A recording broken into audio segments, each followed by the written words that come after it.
Alors, il est important, je pense, pour les agriculteurs de connaître la flore des prairies pour essayer d'adapter les pratiques, et notamment pratiques de fauche ou de pâture. Pour identifier le type de flore auquel ils ont affaire dans leur prairie, bon, il y a des outils assez simples à utiliser. On a des clés de détermination qui permettent de distinguer les prairies, les plantes les unes par rapport aux autres, notamment la clé de détermination du GNIS qu'on a utilisée aujourd'hui.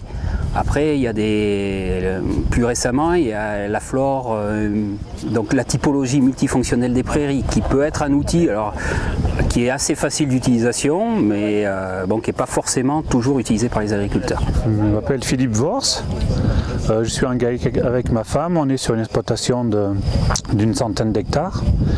On est en système tout foin, on a des montbéliardes, 60 montbéliardes, un quota de 330 000 litres de lait.